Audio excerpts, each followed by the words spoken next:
যিনি আজকে মুখ্যমন্ত্রী হয়েছেন আমার অনেক শুভেচ্ছা থাকবে। আর যিনি আজকে মুখ্যমন্ত্রী হয়েছেন আমার অনেক শুভেচ্ছা থাকবে। আর যিনি আজকে মুখ্যমন্ত্রী হয়েছেন আমার অনেক শুভেচ্ছা থাকবে। একেই বোধহয় বলে বিলম্বিত বোধোদয়। রাজনৈতিক প্রেক্ষাপটকে নাটকের রঙ্গমঞ্চ বানিয়ে ফেলেছিলেন মমতা, কিন্তু বুঝতে পারেননি এখন আর চাটুকারেরা চিৎকার করে বলবে না সাবাস সাবাস, স্তাবকেরা ভিড় করে হ্যাঁতে হ্যাঁ মেলাবে না। সেই দিন এখন শেষ। আর সেই পরিণতি বুঝতে পেরেই কি শেষ পর্যন্ত রাজ্যের মুখ্যমন্ত্রীকে শুভেচ্ছা বার্তা প্রাক্তনের? এই সৌজন্যই তো আগেই দেখতে চেয়েছিল বঙ্গবাসী, ঠিক যেমনটা দেখা গিয়েছিল প্রাক্তন মুখ্যমন্ত্রী বুদ্ধদেব ভট্টাচার্যের ক্ষেত্রে। পরাজয় নিশ্চিত বুঝেই সময় নষ্ট না করে তৎকালীন রাজ্যপাল এম.কে. নারায়ণনের কাছে পদত্যাগপত্র জমা দেন বুদ্ধদেব। কিন্তু কই, আপনার ক্ষেত্রে তো এই ছবি দেখা গেল না। বরং জনতা জনার্দনের ভোটে পরাজয়ের পরেও পদ আঁকড়ে পড়ে থাকার ব্যাকুল চেষ্টা চালালেন।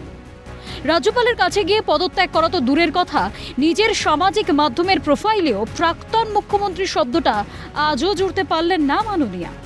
আর এখানেই আপনার সঙ্গে বাকিদের পার্থক্যটা প্রকট হয় বাকিদের সঙ্গে আপনার রাজনৈতিক সৌজন্য সংস্কৃতিও। রাজনীতিকে প্রতি ক্ষেত্রে ব্যক্তি স্বার্থে ব্যবহার করে বাংলার তো 12টা বাজিয়ে ছেড়েছেন। আপনার নেতাদের চুরি দুর্নীতি রাহাজানি এখন জনসম্মুখে এসে গিয়েছে।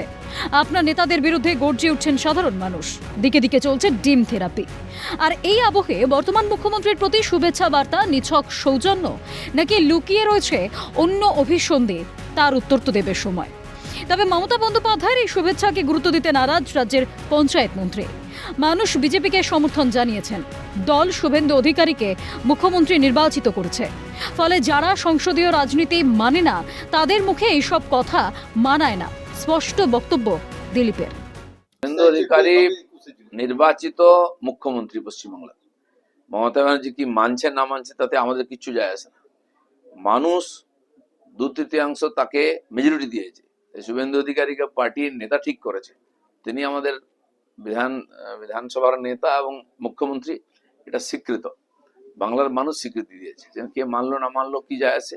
যারা গণতন্ত্র মানে না, নিয়ম নীতি বিধানসভা সংসদকে মানে না, তাদের কথা কি যায় আসে? পরিস্থিতি যেদিকে মোড় নিচ্ছে তাতে দলের প্রতীক এখন মমতার হাতে থাকে কিনা সেই নিয়েই প্রশ্ন উঠতে শুরু করেছে।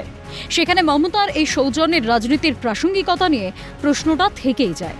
সব মিলিয়ে কবির ভাষায় বলতে হয়, অহমিকা আর বৃথা স্বার্থের টানে ভুল পথে হাঁটি আমি অভিমানে। আজ যখন ফুরিয়ে এসেছে পথ, হৃদয়ে তখন বিলম্বিত বোধোদয়। ক্যালকাটা নিউজ।